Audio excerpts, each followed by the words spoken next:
എല്ലാ കൂട്ടുകാർക്കും നല്ലൊരു ദിവസം ആശംസിച്ചുകൊണ്ട് മാമ്പഴത്തിന്റെ പുതിയ വീഡിയോയിലേക്ക് സ്വാഗതം. നമുക്ക് നേരെ കിരണിന്റെയും കല്യാണിയുടെയും ഇന്നത്തെ നല്ലൊരു വിശേഷം കണ്ടാലോ. അങ്ങനെ ഇന്നത്തെ വിശേഷത്തില് കാർത്തിക വിക്രത്തിനും പ്രകാശനെയും കൂട്ടിയിട്ട് ലേലത്തിൽ പിടിച്ച കൺസ്ട്രക്ഷൻ കമ്പനിയിലേക്ക് അങ്ങോട്ട് ചെല്ലുവാണ്. അങ്ങനെ അതിന്റെ ഫ്രണ്ടിൽ ചെന്ന് കഴിഞ്ഞപ്പോ കാർത്തിക പറഞ്ഞു, എങ്ങനെയുണ്ട്, ഇഷ്ടപ്പെട്ടോ എന്ന് ചോദിക്കാം. ഇഷ്ടപ്പെട്ട് സൂപ്പർ ആയിട്ടുണ്ടെന്ന് പറയാം.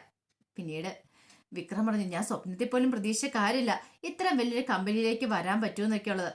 പ്രകാശം പറഞ്ഞു, ഇപ്പോഴെനിക്കൊരു സമാധാനമായത്. എന്താണെങ്കിലും നല്ലൊരു കമ്പനി, ഈ കമ്പനി നമ്മൾ ഒന്നിനൊന്നും മെച്ചപ്പെടുത്തി കൊണ്ടുവരുമെന്ന് പറയണം. ഒരു കാര്യം ചെയ്യണം കേട്ടോ വിക്രം, നിനക്ക് കുറച്ച് ഫ്രണ്ട്സ് ഒക്കെ ഇല്ലേ, നീ അവരോടൊക്കെ വിളിച്ച് കാര്യങ്ങളൊക്കെ പറയണം. നമ്മൾ പുതിയ കമ്പനി തുടങ്ങിയിട്ടുണ്ട്, ഇനി വർക്കുകളൊക്കെ നമുക്ക് തരണം എന്നുള്ളത്. ഇത് കേട്ട കാർത്തിക പറഞ്ഞു, അങ്ങനെയും ചെയ്തിട്ട് കാര്യമില്ല, അതിനേക്കാൾ ഉപരി നമ്മൾ ചെയ്യേണ്ട ഒരു കാര്യം പരസ്യം കൊടുക്കാന്നുള്ള. ഇന്നത്തെ കാലത്ത് നമ്മൾ പ്രോഡക്ട്സ് ഉണ്ടാക്കിയിട്ട് കാര്യമില്ല, അതിന് പരസ്യം കൊടുത്തിട്ടേ കാര്യമുള്ളൂ. നമ്മുടെ കമ്പനിയെ കുറിച്ച് നമ്മൾ പ്രചരിപ്പിക്കണം, എങ്കിൽ മാത്രമേ നമ്മുടെ കമ്പനി നല്ല ലാഭത്തിൽ മുന്നോട്ട് പോകത്തുള്ളൂ എന്ന് പറയാം. ഇത് കേട്ട് കഴിഞ്ഞപ്പോ പ്രകാശനും വിക്രം മുഖത്തോട് മുഖം നോക്കുകയാണ്. പിന്നീട് വിക്രം പറഞ്ഞു, എന്റെ ഭാഗത്തുനിന്ന് എന്ത് സഹകരണം പ്രതീക്ഷിക്കാം, എത്ര വേണമെങ്കിലും ഉയരത്തിലെത്തിക്കാൻ വേണ്ടിയിട്ട് ഞാൻ രാവും പകലും ഇല്ലാതെ ജോലി ചെയ്തോളാന്നൊക്കെ വിക്രം പറയാണ്. പിന്നീട് കാർത്തിക പറഞ്ഞു, എന്നാ കയറി ഭാഗത്തേക്ക് വരാനും പറഞ്ഞിട്ട് അങ്ങോട്ട് ക്ഷണിക്കുവാണ്. ഈ സമയം വിക്രം പ്രകാശിനോട് പറഞ്ഞു, കൊള്ളാല്ലേ അച്ഛാ, ഒന്ന് ഓർത്ത് നോക്കിയേ, എനിക്കാണെങ്കിൽ എന്ത് ചെയ്യണമെന്ന് അറിയില്ല എന്ന് പറയണം. അങ്ങനെ രണ്ടുപേരും കൂടെ അകത്തേക്ക് കയറി ചെന്നു. എന്താ കാർത്തിക്, എന്താ വിളിച്ചേ? അതെ, ഒരു ചടങ്ങുകളോട് ബാക്കിയുണ്ടെന്ന് പറയണം. ഒരു ചടങ്ങോ? അതെന്ത് ചടങ്ങാ? ഇങ്ങോട്ട് കയറി വാ. പിന്നീട് നേരെ MDയുടെ ക്യാബിനിലേക്ക് അങ്ങോട്ട് കൊണ്ടുപോകുന്നേ, എന്താ മുറിയിലേക്ക് കയറ്റി. ഇനി വിക്രത്തിന്റെ മുറി ഇതാന്ന് പറയണം. ഇത് കേട്ടോ വിക്രം പറഞ്ഞു, എന്റെ മുറിയാ. അതെ. പ്രകാശ് ഭയങ്കര സന്തോഷമായി. ഈ സമയം കാർത്തിക പറഞ്ഞു, കല്യാണി MD കസേര ഇരിക്കുന്നു പറഞ്ഞിട്ടല്ലായിരുന്നോ അച്ഛന് ഭയങ്കര സങ്കടം. പക്ഷെ ഇനിയിപ്പം നമ്മള് വിക്രത്തിന് അങ്ങോട്ട് MD കസേരയിലേക്ക് ഇരുത്താൻ പോവാന്ന് പറയണം. MD കസേരയിലേക്കാ? അതെ, വിക്രത്തിന് ഷെയറാത്. വിക്രം ഒരു കാര്യം ചെയ്യാം, ആ ഷെയറിലേക്ക് അങ്ങോട്ട് പോയി ഇരിക്കാൻ പറയണം. കേട്ട പാതി കേൾക്കാത്ത പാതി വിക്രം ഓടിച്ചെന്ന കസേരയിലേക്ക് ഇരിക്കാൻ തുടങ്ങുമ്പോഴത്തേനും കയ്യെ പിടിച്ചു വലിച്ച് പ്രകാശൻ അതെ അടങ്ങി നിൽക്കാൻ പറയാണ്. പെട്ടെന്ന് കാർത്തിച്ച്, എന്താ വിക്രം നീ പോയി ഇരിക്കാത്തെന്ന് ചോദിക്കുക. അല്ലാതെ പിന്നെ ഞാൻ ആ കസേരയിലെ പൊടിയൊക്കെ തൂത്ത് കളയാൻ വേണ്ടി പോയതായിരുന്നു. അതെ, ചേച്ചി ഇരുന്നു, ഞാൻ ചേച്ചിയല്ലേ ഈ കമ്പനിയുടെ ആള്, ചേച്ചി ഇരുന്നോളാൻ പറ, അത് കഴിഞ്ഞതിന് ശേഷം ഞാൻ ഇരിക്കാന്ന് പറയണം. അതൊന്നും വേണ്ട, വിക്രം തന്നെ ഇരിക്കണം. വിക്രമാണ് ഈ കമ്പനിക്ക് ഇനി മേൽനോട്ടം വഹിക്കാൻ പോകുന്ന ആള്. അപ്പം വിക്രം ഇരിക്കേണ്ട സ്ഥാനത്ത് ഞാൻ കയറിയിരിക്കേണ്ട കാര്യമില്ല, അറിയാലോ. ഇതേ എന്റെ ഒന്നാമത്തെ പരീക്ഷണത്തിന് വിക്രം പരാജയപ്പെട്ടിരിക്കുകയെന്ന് പറയണം. പെട്ടെന്ന് പ്രകാശം പറഞ്ഞു, അയ്യോ അങ്ങനെയൊന്നും പറയല്ലേ മോളെ, ഇതേ ഇവനിരിക്കും. ഇവനാണെങ്കിൽ കാർത്തികാണല്ലോ ഇതെല്ലാം ചെയ്ത് കൊടുത്തേന്നുള്ള ആ ഒരു സന്തോഷം കൊണ്ടാണ് കാർത്തികയുടെ ആദ്യം പറഞ്ഞത്. മുമ്പ് ഇരുന്നോളാൻ പറയണം. അങ്ങനെ വിക്രം പോയി അങ്ങോട്ട് ഇരിക്കുവാണ്. വിക്രം ഇരുന്ന് അവിടെ എല്ലാം നോക്കി. പ്രകാശം പറഞ്ഞു, ഇപ്പൊ എഴുന്നേക്കല്ലേ, ഞാൻ 2-3 ഫോട്ടോസ് എടുത്തോട്ടെ എന്ന് പറയണം. പെട്ടെന്ന് വിക്രം അവിടെ ഇരുന്ന് ലാപ്ടോപ്പൊക്കെ തുറന്നു വെച്ചു.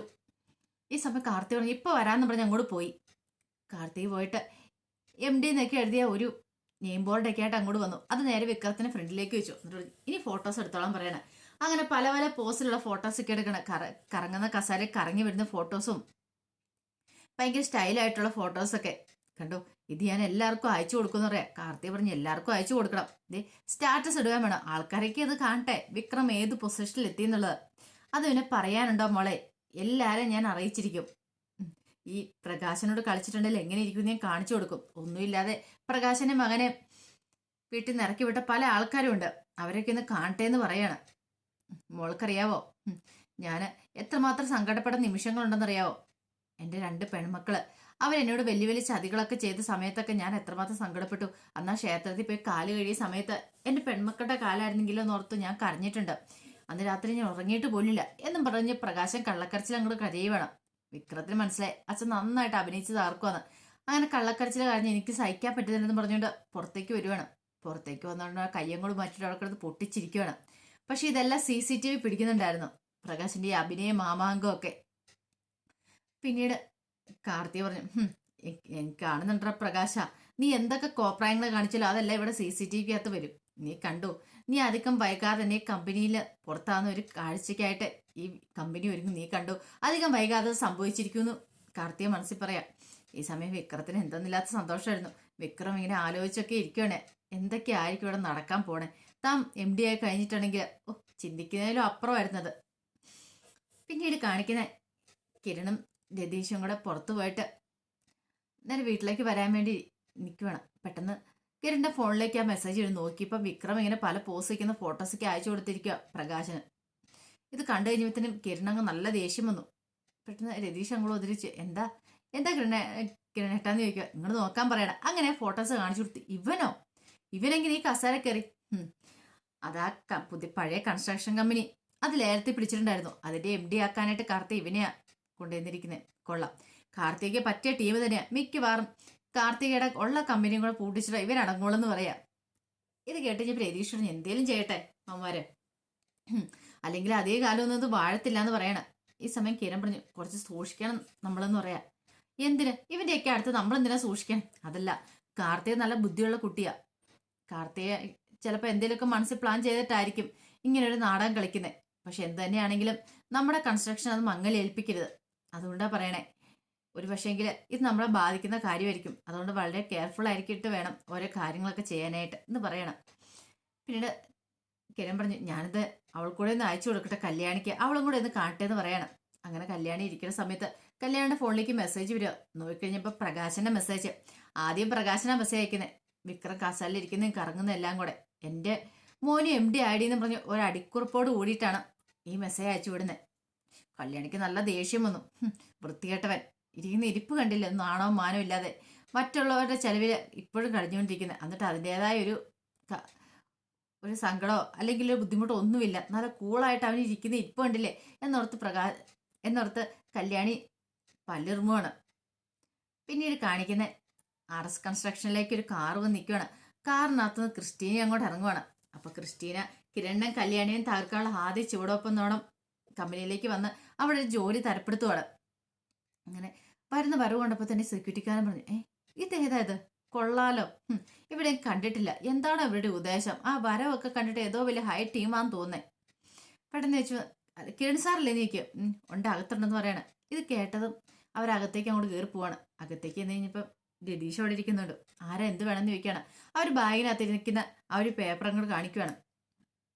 പെട്ടെന്ന് പറഞ്ഞു അതെ അപ്പുറം കൊടുത്തേക്കാൻ പറയണം. അങ്ങനെ കാദംബരിയുടെ കയ്യിലേക്ക് കൊണ്ട് കൊടുക്കുകയാണ്.